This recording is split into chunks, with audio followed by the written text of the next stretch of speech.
In a week's time, Scotland will be voting on its future, whether to stay in the UK or become an independent country.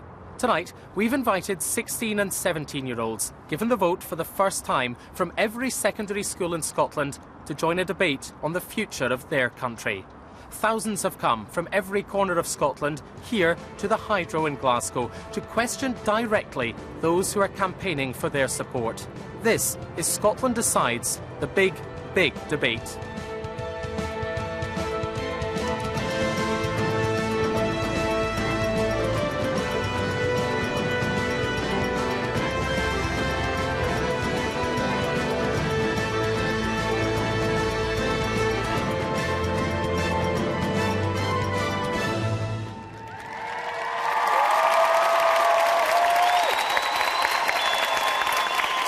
Welcome to Scotland's newest major music venue.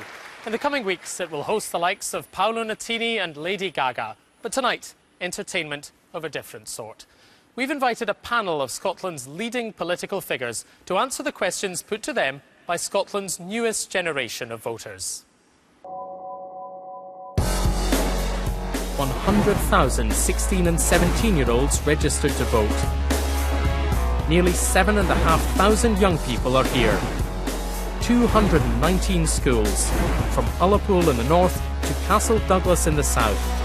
The biggest ever event of its kind in Scotland. I've been really excited because a lot of us are still undecided, so we hope today's the day that we can finally make a decision. A question I'm wanting answered, as well as many people in my year, I think, is uncertainty about the currency still. There's still some questions that need to be answered, and I think that's something I want to hear today. I would just like to know what I could get from it, like education-wise, if it's still going to be free or whatever. I would just like to know proper facts about that.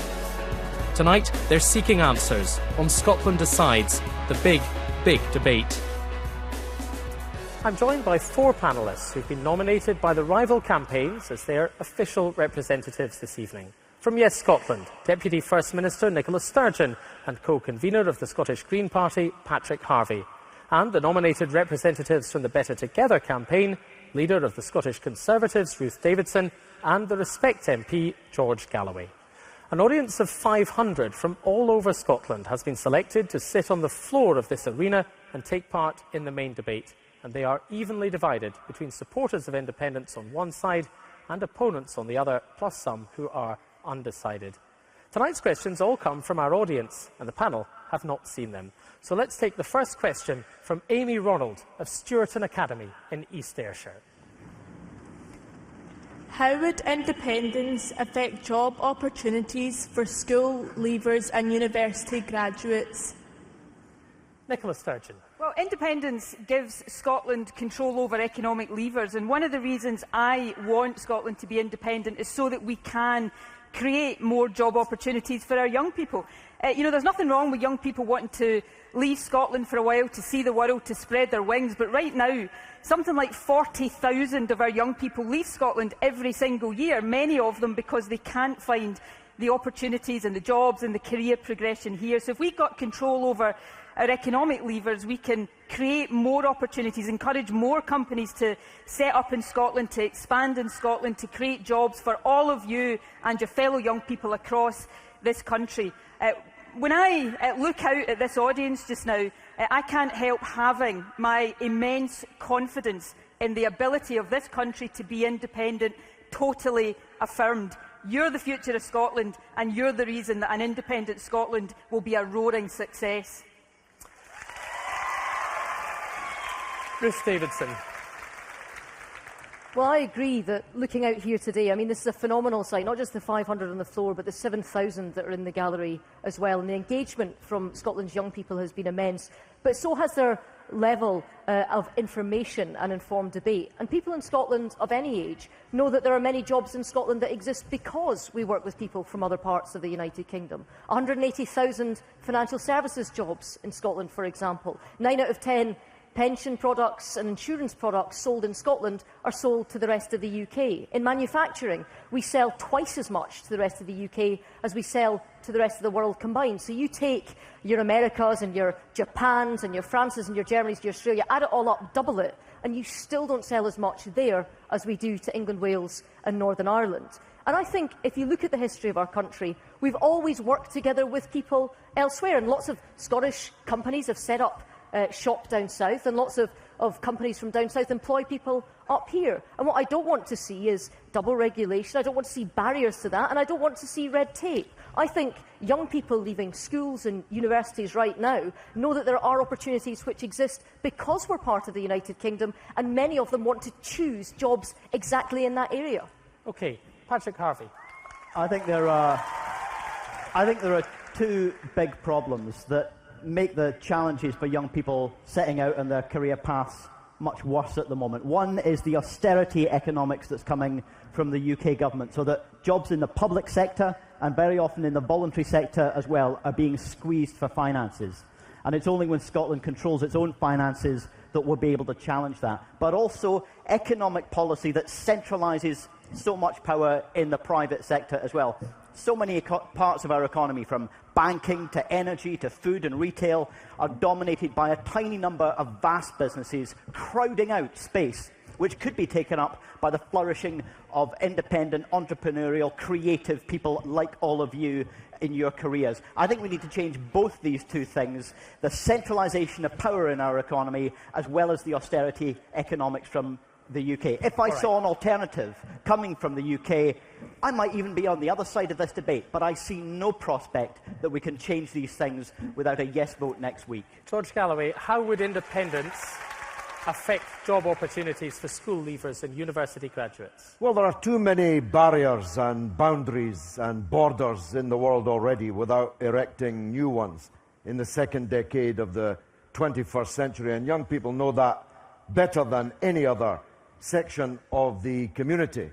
The austerity that Patrick talks about, out of which we are now finally coming, with an election coming up in Britain in the spring, has been a terrible time. But it says nothing to what will happen if the disruption, and I believe destruction, of separation takes place. Indeed, it's already begun. Just this week, billions of pounds, billions, has been wiped off the share price of Scottish-based companies. Money is flowing out of Edinburgh, out of the banks, south of what may soon be a real border. And the banks themselves announcing, and insurance companies, as they are legally obliged to do, that they will relocate their headquarters in England because they're obliged to headquarter where the majority of their customers live. That's not what they're saying, George. If you are hoping for a job in financial services, in the new modern technologies, it must make sense to keep together one 300-year-old country with strength and with a critical mass of population, rather than following the nationalists down the yellow brick road to separation. I'd like to make this debate this evening as much about... Hang on a second, Nicola Sturgeon. I'd like to make this debate this evening as much about the audience as possible. So we'll take a few points and then I'll come back up here. So I'd like to go back to Amy Ronald, first of all. Amy, what do you think of what you've heard so far? Yeah, that was really helpful, thank you. From whom? Who was the most helpful? Nicola Sturgeon. All right, OK, thank you very much. Let's go over here to the man in the middle with his hand up, and the green blazer. Yes. Should we not have power of our own job-creating power so we can make job-creating powers that actually will benefit our country for ourselves, instead of allowing Westminster to do it? And George... Okay. No, go on quickly. George, we're not creating any physical boundaries or borders. Exactly. We're creating a political separation, and that's what it should be about. It shouldn't be about misleading Scottish children. Thank you. We'll go over here and into the middle. Yes, right there. Yes. Last week, 2 large Scottish banks have vowed to move their headquarters south of the border if we go independent. And also the SNP-backed policy of moving Trident south of the border will all decrease the amount of jobs there are in Scotland. So how can Nicola say that this will attract more jobs for young people, whereas it has actively pushed jobs out just at the thought of an independent Scotland? Let's ask her. Well, I'm firstly just trying to get over hearing George Galloway, the socialist, tell all you young people you should be intimidated by the financial markets. Actually, in truth, The share prices of most publicly listed Scottish companies rose on Tuesday. And let's just be accurate in this debate. The banks themselves today are saying that the contingency plans that they've drawn up, and that's what they are, contingency plans, don't involve moving their headquarters. They involve moving their brass plates, their registered offices, and the banks say they don't involve moving any jobs. So if the banks say that, let's not have scaremongering from the no parties on this side. Let's put that point to Ruth Davidson. We will be better as a country if we can invest money in creating opportunity rather than waste money on weapons of mass destruction on the River Clyde. Ruth Davidson, the Royal Bank of Scotland, I mean, the gentleman's right, they said they would move their registered headquarters to London, and the Chief Executive in a letter to staff today says they have no intention to move operations or jobs. Yeah, and yet Standard Life said it was. It had already set up shell companies over the border to move operations and jobs into, so that's Standard Life. RBS said it's moving headquarters. Lloyds Bank said it's moving headquarters. No, it didn't. Then TSB said it. And then Tesco Bank, before we came out today, said that they are moving their headquarters. And if anybody wants to look at what Nicola has said about headquarters of Scottish companies moving in the past, all you need to do is Google Nicola Sturgeon, 2005, BBC, Scottish Power. When she said that when she thought that Scottish Power would move their headquarters, there would be inevitable job losses to go with that. You're the leader of the Conservative. We'll go to the others. You're the leader of the Conservative Party in Scotland. I would have thought you would have understood the difference between headquarters and registered offices. What you've just said there is flatly wrong. The banks are not saying they will move their headquarters. Lloyds Bank, for example, its headquarters is already in London. And if the banks are saying that what they've said today doesn't involve moving. Tesco Bank also said that it didn't affect jobs. So if they can say that, why are you, as the No campaign, insisting on trying to scare people? There are 5,000 people employed by Standard Life. They say they're moving operations. Why are those 5,000 jobs not of interest to you? But the point is, they are not saying they are moving jobs, and you're misleading people. Give it a minute, Sansa, Young people have got a choice to make. You can decide a week today that you want to take control of the future of this country into your own hands, or you can choose to be intimidated by the parties in the No campaign. Take control. Thank you. Let's take a point from the man in the blue blazer. Yes, in the middle. Thank you.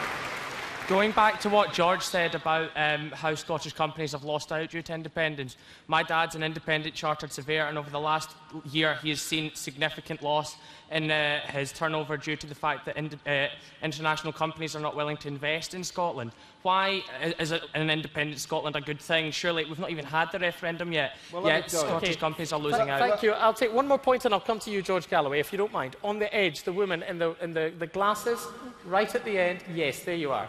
Can I just point out to George Galloway that this is not an SNP campaign, it's much wider than that. You've got Radical Independence, you've got Green for Independence, you've got SSP, Women for Independence, Generation Yes. It's not a nationalist campaign. George Galloway. Well, that's a distinction without a difference, because if you vote yes, you get Alex Salmond and you get Nicola Sturgeon. That's the truth of it. I know you don't like me pointing that out, yes supporters, because you know that most people in Scotland really don't fancy that. But that's the truth of it. Now, the young man whose father is a surveyor, it's hardly surprising you're the only people in history to be asked to create a separate country that doesn't have a currency, doesn't have money. How could there not be uncertainty? You don't have money. That's the truth. Isn't that the truth, Pat? Listen. Very quickly, and then I'll put that to Patrick Harvie. No, please. The two women have had quite a share of it up to now. Let me just make this point. If you use another country's money, you're just a colony, like Panama or like Gibraltar. If you use money that's controlled by other people, you're not independent at all. Yet that is Alex Salmond's Plan A, Plan B, Plan C, Plan D. Thank you. Patrick Harvie. Look, aside from people shouting at each other about this, I thought it was just a couple of years ago since everybody right across the political spectrum was united in their anger and revulsion at the misdeeds of the banks themselves, the very same people who are trying to threaten and intimidate us now. The opportunity here is to build something different. Some of these banks, the public already owns them. The public bailed them out after their historic market failure. If the public already owns them, we should be transforming them into genuinely local banks, banks which invest in the real economy, in the jobs that we do need, instead of gambling their money, which is to say your money, on the casino economy globally. Now, George may not understand the distinction between nationalism and the independence movement, which is diverse and inclusive. It's become a compelling movement, I think, in Scotland. He may be tired of hearing the women speak, but just remember, he's also someone who doesn't know the distinction between rape and what he called bad sexual etiquette. I think you should reject the arguments of someone like that entirely. Thank you. Do you, very briefly, want to respond to that final accusation? Have you no decency, sir? Have you no idea of how important this decision next Thursday is? To scrape the gutter of lies in that way? I've read your own words on the subject. That's not why these people are here. Your own That's words. not what people are voting on next Thursday. Thank you both. Have you Thank no you both. decency, Thank sir? you. Your own words. Have you no decency? All of you, thank you very much. You've made your point about that. We're going to move on to the next question because there's so much to get to. I know, I hear that. You've also made your reply. Thank you both very much. Let's go down to the Glasgow Gaelic School and Ailey Macaulay, who has our next question. Ailey. If Scotland stays as part of the UK, will we eventually have to pay tuition fees for higher education? Will Scots have to pay tuition fees for higher education if Scotland stays as part of the UK? Ruth Davidson. Well, if this audience is 16 and 17-year-olds for almost your entire life, for 15 years, education has wholly been the preserve of the Scottish Parliament. So for the last 7 years, Nicola and Alex Salmond and the rest of the party have been running the Scottish education system in their entirety. So the decisions that are made about education are made here in Scotland. So it's been Nicola and Alex's decision to cut over 100,000 college places across Scotland. 130,000. Actually, it's closer to 140,000, but I was being generous to them. It's their decision to do that. In terms of what we're having is more powers coming to Scotland over how you raise money and how much income comes to Scotland, so there will be even more discretion in Scotland over things like health and education. But don't let the nationalists fool you.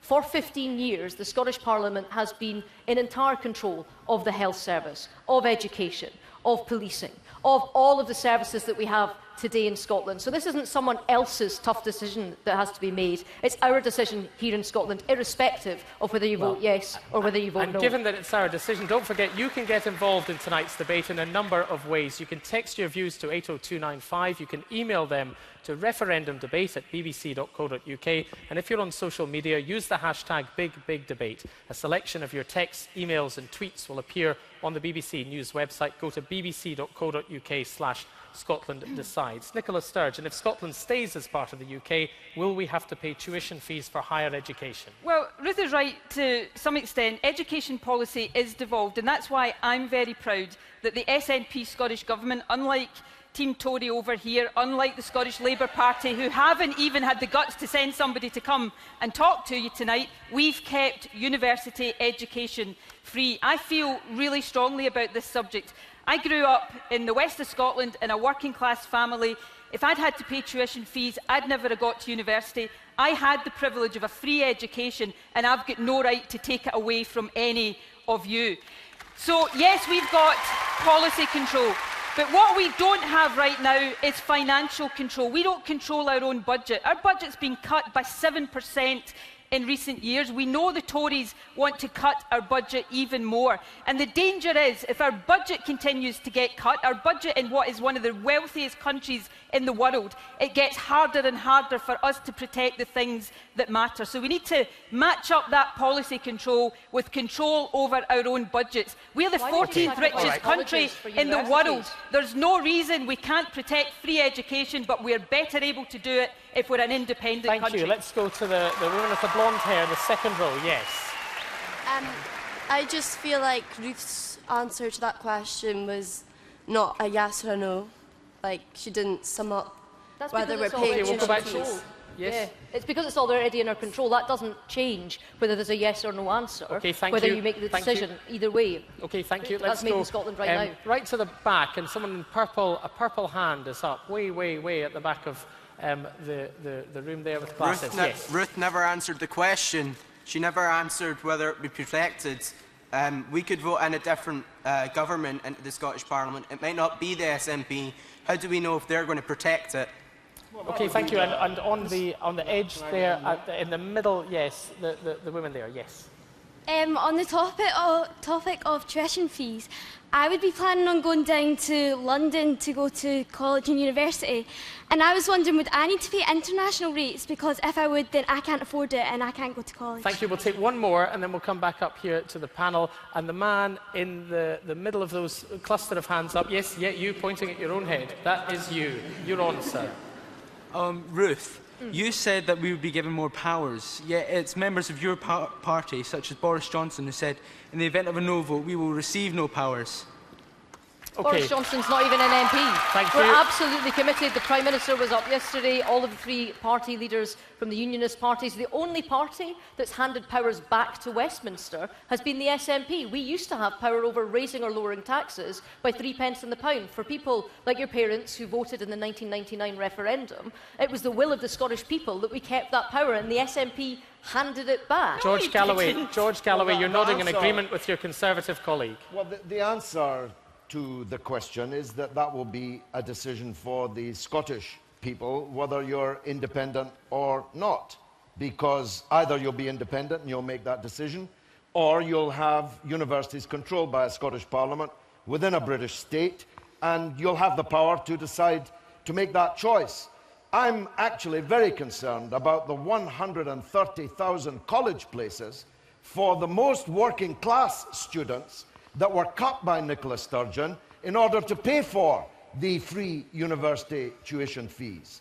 But the budget that she talks about doesn't even have a currency attached to it. She talks about our budget, but we don't know whether that budget is going to be in euros or groats. It'll be in pounds, George. No, I can assure you. No. Well, you talked about the incongruity of me as a socialist earlier. How incongruous is it that the champion of Scottish nationalism is absolutely desperate to keep the English pound? It's our and pound. that you are cheering for it. It's Scotland's you on pound. the yes side. No, let me make this point. If you would briefly, and then we'll bring in Patrick Harvie. Thank you. Let me finish briefly, the point that I was making. Your currency, whatever it is called, is predicated upon the most price unstable commodity in the world, and which is fast running out. That's what she's hiding from you. By the time you're my age, there won't be any oil on which to hold a currency. Most independent countries don't have oil at all. Let's come to Patrick Harvie. I want to put this to Patrick Harvie. Fantasy Mr. Galloway, economics. thank you. Fantasy economics. Thank you very much. Let's go to Patrick Harvie. Yeah, let's go back to tuition fees, if we could. I may be misremembering this, but there was a question about tuition fees a few minutes ago, and I think it didn't really get answered. The principle that you or the next generation of young people should be given a deal that says, yes, you can have a higher education, but you're going to end up 20, 30, 40,000 pounds in debt or deeper by the time you get a degree. I think that is a scandal. The next principle that some will argue is that, yes, you can get a higher education if you can get a big business like KPMG or somebody else to sponsor your degree. That will be a scandal when that comes in. And it is fantastic that Scotland so far has been able to hold out against that commodification of your education. I think it's something that we need to hold fast to. I once asked a group of students protesting outside Glasgow Uni to vote against me at any time in my career if I ever vote for tuition fees in Scotland. And I ask that of every one of you again. But if we're going to protect that, Scotland also needs control of its own finances. Our public services, we can make that policy commitment to invest in them, to carry on doing that. But we need to control our finances as well if we're going to be able to carry through that commitment. Thank you. People are very, very keen to speak on this issue. So I'd like to go right to the edge. Yes. This campaign want independence so badly. Do they wish to keep all the benefits of the union, such as the pound? It's like asking for a divorce but want to keep the same joint bank account. Thank you. And we'll go into the middle of this cluster here. And, yeah, the man with his hand up to the right of the three of you there. Yeah, there's three of you in the middle with it. Yeah, yes, yeah, go on. If Scotland stays in the UK, what will its policy on immigration be? OK, let's try to stick on tuition fees just for the minute, if that's all right. And we'll come into the middle here. Yes, you, sir, in the middle. How can you guarantee that your policy will continue if you're going to keep tuition fees, if you might not even get into power if we go independent? You can guarantee that in the way that you vote. But even if I vote for it, doesn't mean you're still going to get into power and I'm going to get tuition fees. You can't guarantee that whether we're independent or not, so how can you use that as an argument? What I can guarantee is that without independence, any Scottish government you vote for, Nicola's party, my party, the Labour Party who haven't turned up tonight, any party that you vote for will be unable to control Scotland's finances. And so when the UK government takes money out of the pot, that comes out of the Scottish pot as well. And if we want to protect public services, it's got to come from somewhere else. I'll come to you. I want to go back. Are you convinced by that? Not really, no. OK, thank you, Ruth Davidson. Well, I think what Patrick's not telling you is that independent experts, the Institute of Fiscal Studies, have said that to have independence, there would be £6 billion black hole. There would be £6 billion more cuts per year than there have been right now. And I think what Nicola hasn't told you is that in terms of cash, the budget of Parliament has gone up in Scotland every single year. She has more than twice as much to spend as Donald Dewar did in the first Parliament. And if politics is about priorities, why has she cut so much money to colleges? Why has, and I'll quote this now again from the IFS, the Scottish Government has chosen to protect NHS in Scotland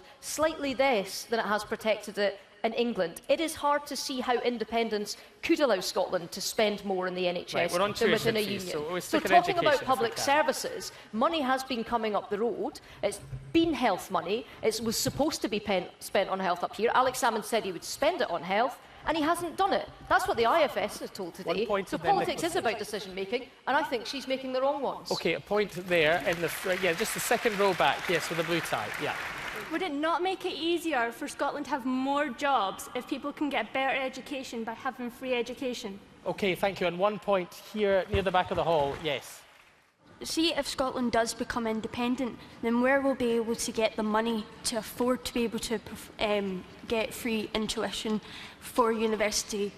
That's the nub of it, isn't it, Nicola Sturgeon? That's what I wanted to come back on. Ruth said money's been coming up from down the road. See the money that comes up from down the road? It first goes down the road from all of us. It's our taxes. So it was health consequentials. And then what happens? You promised to spend on health. And then what happens is Westminster decides how much of our own money finds its way back to Scotland, and they've been cutting that in recent years in real terms. Now, Ruth earlier on pretended she didn't know the difference between a registered office and a headquarters. Clearly she's now trying to pretend she doesn't know about inflation. Our money's been getting cut in real terms. Now, you know what independence is all about, and it answers the girls' question over here. We pay our taxes, the same taxes as we pay right now, but instead of sending them to London for them to decide the priorities for spending them, we keep them here and we decide the priorities. Priorities like health, like free education, and not trident nuclear weapons. Ruth Davidson. And that's exactly what voting no thanks in the ballot paper will give you, because the powers that are coming are coming over income tax. So it is about the Scottish Parliament deciding where to spend taxes. But Nicola's being disingenuous here, because she likes to say that she's put health spending up every year, talking about cash terms rather than real terms. So let's all get on the same page. You've been putting health spending up less than has been going on in England and Wales. That's what the IFS said. That is what they have said today. I read out the exact Why don't we sort this and let us keep our own money and set all of our own priorities? Because we are part of a wider union which allows us to pool and share resources. So there are 63 million people backing up the public spending. That is why public spending in Scotland is £1,200 more per head than it is in the rest of the UK. Now, they're talking over me so you don't hear this. That is why public spending in Scotland is £1,200 per head ahead more than the rest of the and UK tax because we is pay, £1,700 and share she's resources. talking about. Right, we're not going to get anywhere if we talk over each other. Let's take another question. Craig Easton from Bathgate Academy in West Lothian. Craig Easton. Oil is expected to run out by the year 2050, when many of us will be grandparents. So who or what will pay our pensions? George Galloway. Actually, it's going to run out long before that. First of all, the revenue will halve by 2018. And according to Sir Ian Wood, who's made a £1 billion fortune out of North Sea oil, regarded as one of the top oil exports in the world, there will be a sharp reduction by the year 21, and that it will all be done by 2030. Now, you can believe Alex Salmond and Nicola Sturgeon, or you can believe one of the world's top oil experts who was forced to come into this debate because of the disingenuity, I'll use your polite parliamentary term, of the nationalist argument. I'm telling you, this is all moonshine. It's fantasy economics based on a product which has been as low as $12 a barrel in my lifetime and as high as $156 a barrel in my lifetime. It's now less than 100 today. Nobody knows what it will be tomorrow or next year or next decade. I'll be dead and gone by the time it runs out. All of you will still be alive, God willing. All of you will still be alive, and the oil will be gone, and all this moonshine fantasy economics will look very hollow indeed. Patrick Harvie. Patrick Harvie, I mean, the truth is it not, that you'd happily not use any of the oil at all? Well, no, I think it would be absurd, even from the deepest green point of view, to say we can't use any oil at all, or that you could shut down an industry like that overnight.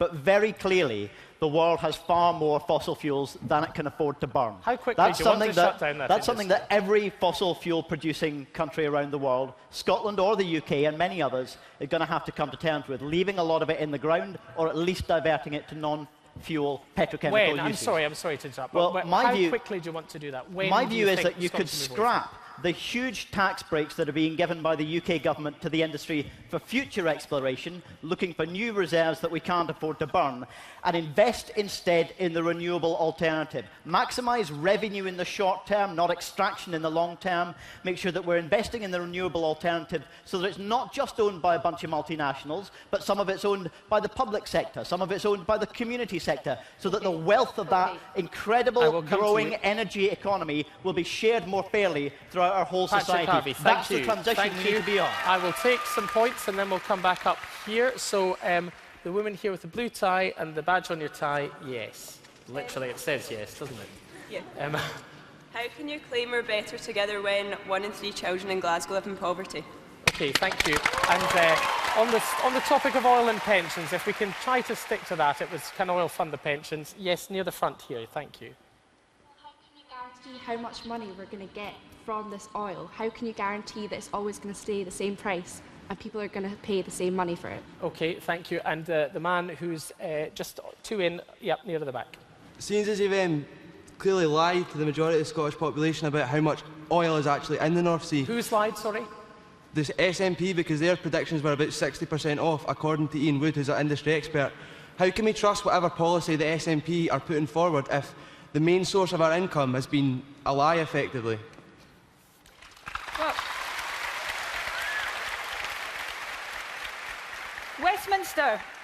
Westminster has been telling the people of Scotland that oil was about to run out since the moment oil was discovered, since long before any of you were born. They told us it was meant to have run out by now. The truth of the matter is there are billions of barrels of oil left to be extracted. Even taking Ian Wood's estimate of 16 billion barrels of oil, that's got a wholesale value of £1 trillion. Yesterday we heard one of the serious experts on oil in this country, Professor Alec Kemp, talk about the many new discoveries that are predicted over the next number of years. What we're having in Scotland right now is a debate about whether we've got lots of oil or lots and lots and lots of oil. And most successful independent countries don't have any oil. There's 2 points I think you need to think about.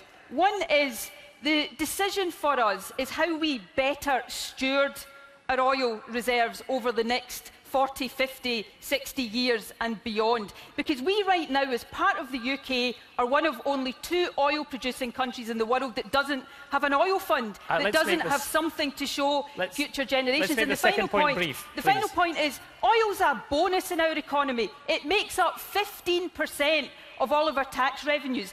In Norway, it's 30%. Have you ever heard anybody say that because it's got so much oil, Norway's not capable of being independent? Okay. Of course you haven't. Okay, Ruth Davidson. Ruth Davidson, and then you, Mr. Galloway. What Nicola didn't say, well, she didn't address the point about Sir Ian Wood at all. It's not Westminster saying it's running out, it's industry experts like Sir Ian Wood. And let's look at the value. Hang on, Ruth Davidson. No, because because this is important, because he's been mentioned several times. I'm so sorry. I'm just going to want to put this to both of you, because you've both cited him.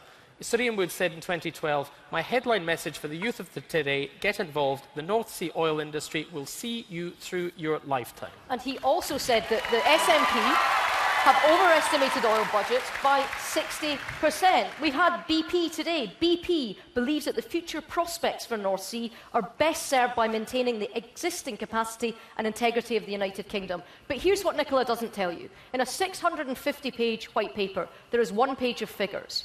And everything that she wants to spend money on is predicated on oil, and the oil price being $113 a barrel. As George has said, it's less than 100. Do you know, since humans crawled out of the swamp, grew legs and started walking, how many months oil has been at over $113 a barrel? 4 months. In the history of humanity in the world has oil traded at more than $113 a barrel, and that's what she's trying to build a new Scotland on. The amount of money that we spend on welfare alone in Scotland is more than the entire tax take from the entire North Sea. So the North Sea's not paying for schools or hospitals, it's paying for welfare and pensions. So also, if you look at the entire North Sea, you look at one more point, more money was wiped off Scottish companies on the stock market on Monday in a single day than the entire tax take from the entire North Sea in a year. So her pretending that oil will pay for everything is nonsense. It's a fantasy, and she needs to get real with the people of Scotland. I'll give you a chance to reply in a moment, but there are so many people with their hands up, and this debate is about our audience. So let's go, just on the edge here. Yes, about 4 rows back on the edge. Personally, I can't see how anyone can trust the Westminster government's reputation when it comes to spending oil money. Firstly, the wealth of the oil was hidden from us through the Macron report was hidden from us, which said that we would have had oil reserves that were worth more than the oil reserves of Saudi Arabia. Instead, the money was squandered and spent on Westminster privatisation and the miners' strike. OK, that's a UK government report from back in the 1970s. Let's go to also on the edge, just further back with your hand on the edge. Yes, Scotland are constantly comparing Scotland to the Scandinavian countries, but they fail to take into account that Scandinavian countries pay about 46% tax. So how is Scotland ever going to be able to pay that much tax when there's so many people living on the breadline? OK, thank you. And in the brown blazer here, yes, thank you. Is the SNP really thinking in the long term about using oil as a source of income for Scotland? As we know in this world that's already advancing, that the time the oil's actually going to last is going down every day. We're taking it out and the world's using more and more oil, so is it really going to last the 40, 50 years they're actually predicting? Thank you, and there's so many hands up here just in this back quarter, and I can't really see all of you, so just whoever shouts loudest can ask the question. Go. Earlier on, Ruth Davidson spoke about extra powers for Scotland. Why was Devo Max taken off the ballot paper? OK, Nicola, she negotiated the question. OK, I'll answer that if you want. When I went in to negotiate the Edinburgh Agreement, the Secretary of State for Scotland said more powers on the ballot paper was a red line for the Westminster government. They weren't prepared to countenance it. Did you want them? You had a huge division within your own party because you thought you couldn't get a yes vote if there was 3 options. So the fundamentalists in the SNP were at the gradualist's throat on this one. The question was who prevented more powers being on the ballot paper. The answer to the question is the Westminster government. That's why you can't trust them to deliver more powers now. Absolutely. We've already delivered more powers to the Scotland Act that you voted for. Nicola, you sat in the chamber and you voted for more powers for Scotland. More powers. You voted for it, so don't tell us that we don't fulfil our promises, because we did. It's no longer good enough for Scotland Quickly. to accept crumbs from the Westminster table. It's time to take control of our own future. This is about autonomy Vote over yes spending, and but decide still what keeping more the powers we security have of our armed ourselves. forces, being part of something bigger. George Galloway. Would you like to have a word? Any chance of getting a word Would you like to have a word? Any chance of getting a word in here? The young woman who said that 1 in 3 children in Glasgow were living in poverty. There's children living in poverty throughout this land. And I'm not prepared to slam the door, to get onto a lifeboat and leave them behind. I'm as concerned about food banks in Birmingham or Bradford or Newcastle or Liverpool as I am about them in Glasgow. And the equanimity with which Scottish nationalists are ready to leave them behind to the tender mercies of a Tory government in perpetuity is quite stunning in my view. I wouldn't like you to misrepresent Sir Ian Wood. Sir Ian Wood said there will be a sharp reduction in North Sea oil production in 21 years' time, and that it will be finished in 30 years' time. Now that is my lifetime, but I'm not here arguing for my lifetime, but for their lifetime and the lifetime of their children. All right. That's what I'm here arguing for. And finally, James, extra powers may not be on the ballot paper, but they are on the table. There's a super Devo, never mind Devo Max, there is super Devo on the table now. No, You'd be not. crazy to turn it down. You'd be crazy to turn it down and to opt instead for divorce. Listen, I've been divorced. More than once, actually. Divorce is a nasty, acrimonious, and very damaging business. And it's especially damaging for the children. And you don't get divorced, or shouldn't get divorced, unless there's absolutely no alternative to doing so. Thank you, so George I'm Galloway. saying Thank you're you. better together. Thank you. Just Thank say you. no. Now, I would like to hear what you have to say on this. Remember, you can tweet about tonight's programme using the hashtag #BigBigDebate. You can email your thoughts to referendumdebate@bbc.co.uk. You can text 80295. Let's move on to the next question, which comes from Abby Purnell of Alva Academy in Clackmannanshire. If we stay in the UK, will privatisation of parts of the NHS be inevitable? Will NHS privatisation, or at least partly, be inevitable if Scotland stays in the UK? Patrick Harvie. Well, much like the debate on higher education, what we've got to recognise is that there's a difference between being able to control policy on something like the NHS and being able to control Scotland's finances. Now, at the moment, the UK government is dead set on breaking up and privatising the structure itself of the NHS, not just buying in a few services to fill the gaps. That's happened for a long time, for a very long time. Even GPs are not part of the publicly owned NHS, but they're privatising the very structure of it. Now, if that leads in the longer term to more introduction of fees and charges, if it leads to a decline in the public resources that are going in, that will impact on the Scottish budget. If, as well, it impacts on if it results in this nasty, competitive, profit-driven motive which degrades the quality of care that people are getting, there's a danger that that could be locked in at EU level. There's a trade deal being negotiated between the EU and the US, which could lock in that profit-driven model. So Scotland needs control of its finances, and it needs its own voice at a European level if we're going to resist both pressure on our budget for services like the NHS and the privatisation by stealth, the marketisation, the handing over of a public good, a public service to profit-driven companies. I want to ask this man here what he thinks. Yes. We already have a free NHS, we already have free education, so why risk everything and why change it when we already have all this set up? Okay, thank you. And with the glasses, yes. You know, the woman with the glasses. How you can be talking about trust when the Yes campaign's whole tactics for gaining votes is all about lies and misinformation and scare tactics. In what way? So how can you talk about trust when your campaign isn't based on any type of trust? Do you mean in terms of the NHS? Is that... Not on terms of lots of things that they've said. A lot of their campaign ads have been lies and just been scare tactics to get people to vote yes. Thank you. How is that appropriate? Thank you. I'll come to you in a minute. We'll go over to this side of the room. The man waggling his hand, as you're waggling your hand with the glasses. Yes. Well, currently, over the past few years, the Scottish Government has already had its budget cut in real terms by about 7%, so it's already having to make savings. We vote no, the Barnett formula is going to be scrapped. That's going to be £4 billion taken away from the Scottish Government. That money will have to come from healthcare, policing, schools. Unless we vote for independence, we'll have to do whatever the UK Government tells us to do. OK, thank you. And the man with his hand very high and the red wristband now clapping with your hands in the air. Yes. Like the guy said earlier on, yeah, we already have free tuition, but it's not whether we should be risking it, it's whether we should settle for that. We should be able to do better for our country, not take for granted what we've already got. Well said. Well said. Thank you very much, George Galloway.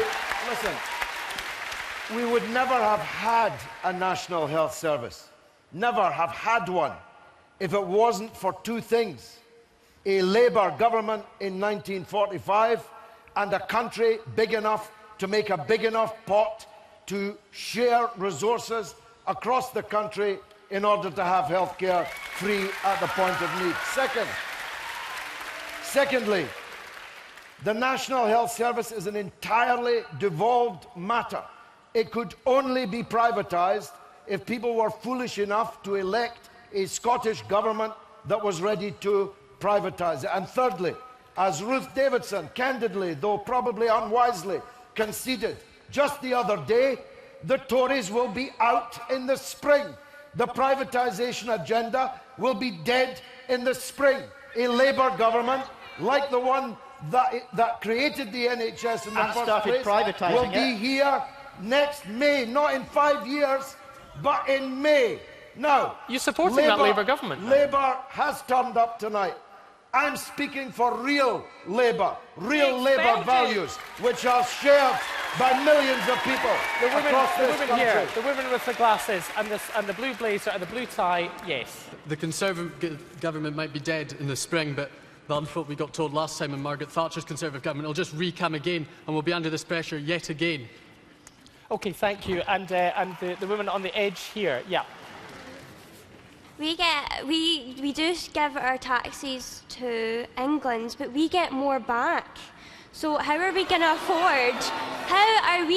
afford all this NHS and private education if we're getting less money as an independent Scotland when, as we are within the UK, we get more money back? Scotland gets a higher share of public spending than the UK average, does it not? Well, Ruth quoted a figure earlier on. She said public spending per head in Scotland was £1,200 higher. She's right about that. 1 in 5 of our population live in a rural community. It costs more to deliver health services in rural communities. But what she didn't say was that in the year she quotes that figure from, the tax we generated per head of population was £1,700 higher. We are not subsidised. We do not get back more than we pay in. Don't ever let anyone tell you that is true. Hang on, no, that's important on that point, because the point that might be slightly misleading to some people, because we do not have enough money, do we? We're subsidised by debt. Well,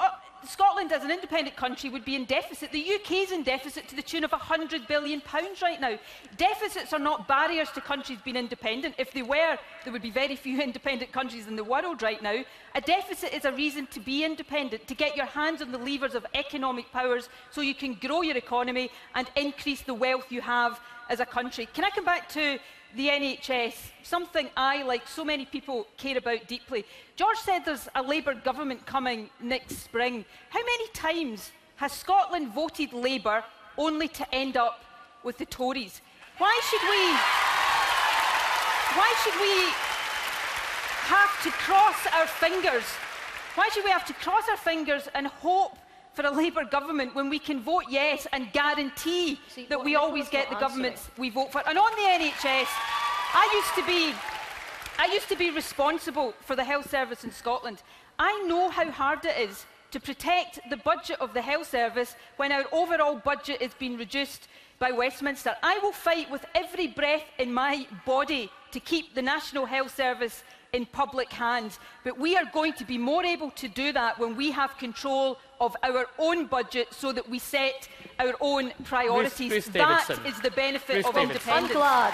I'm glad that Nicola has finally admitted that she has been in charge of the health service, in charge of where money goes, that she was in charge as the amount of private suppliers to the NHS in Scotland rocketed, that she was in charge. Less than 1%. And she's still not answered the quote from the Institute of Fiscal Studies, who run the numbers, who said that health spending and health consequentials that got sent up to Scotland weren't spent on health. And I will read it again. The Scottish Government has chosen to protect the NHS in Scotland less than it has been protected in England. That's not me saying that. That is the Institute of Fiscal Studies that ran the numbers. Health money got sent up. You promised it would be spent on health. It hasn't been spent on health. Scottish NHS is getting a bad deal from the SNP. Well, you're on the same campaign and we're running out of time, and I really like Patrick Harvie to have a contribution. So, Mr Harvie, how would you answer that?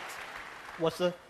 Well, the point that Ruth Davidson Institute of Fiscal Studies was... report today. Well, I mean, the reality is that, even according to some of the no side, everybody has agreed that Scotland is one of the wealthiest countries in the world. I am frankly bored of the debate about whether we're a tiny bit richer or a tiny bit poorer on average, because on average is not most people's experience. On average, in a chronically unequal society, means very little, because so much of the wealth of our society is not funding public services, is not building a better environment, is not investing in the jobs that you will all need as you go out of school and into the world. So much of the wealth of our society, of our economy, which should be democratically accountable, is being hoarded by the wealthiest. If we were not a fraction richer, but a great deal fairer, that would be tremendously to the benefit of the vast majority of ordinary people. The ability to invest in the common experience, in the public good, rather than in the wealth of those who hoard their wealth away in tax havens or elsewhere. Thank you. Thank you very much. Now, if you all promise to give a short answer, we'll take one more question, all right? You have to, this is a deal. You have to subscribe to this deal, and we'll go to Isla Crombie Surgeon of Dalkeith High School for the final answer.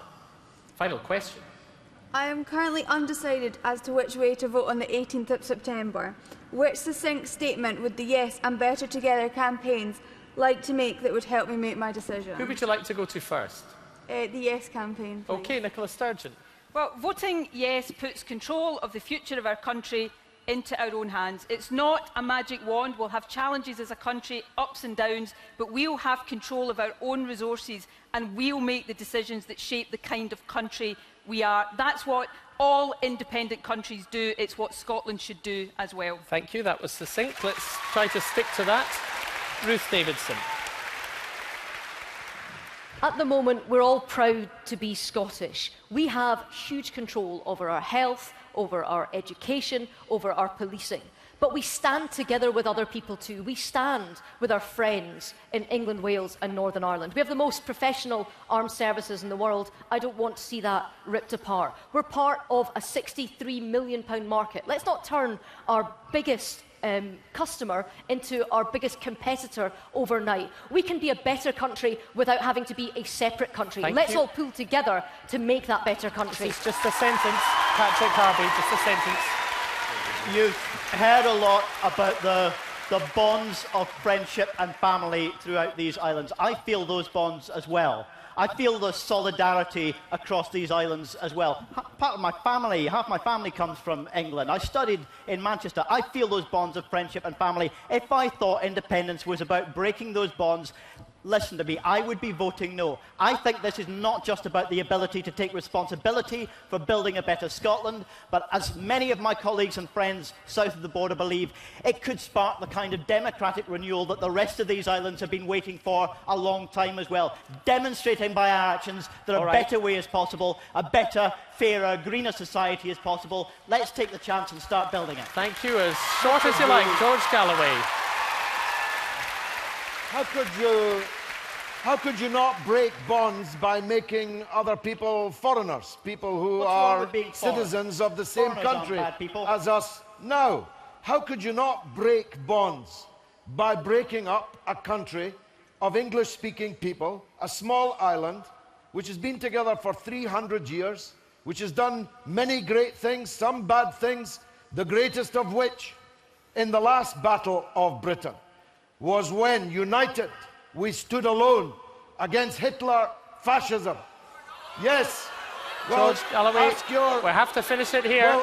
Well, you can jeer, but ask your grandparents how important it was that as a united people we stood alone in the world.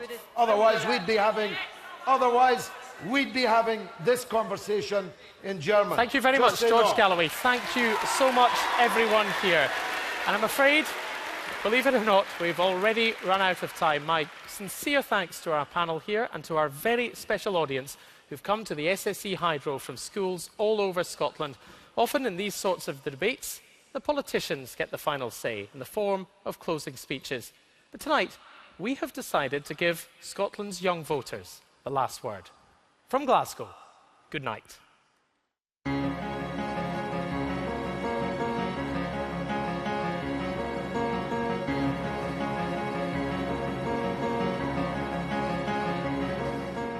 Let none wake despondent. One way or another, we have talked plainly. Tested ourselves, weighed up the sum of our knowing. Taken 10 to scholars. Check the balance sheet of risk and fearlessness. Of wisdom and of folly.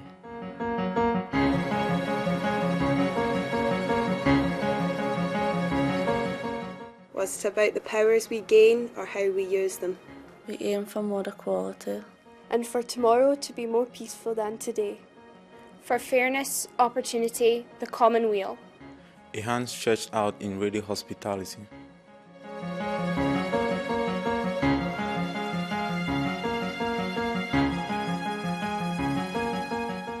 It's those unseen things that bind us. Not flag, or battle-weary turf, or tartan. There are dragons to slay whatever happens. Poverty, false pride, snobbery. Sectarian schisms still hovering. But there's nothing broken that's not repairable.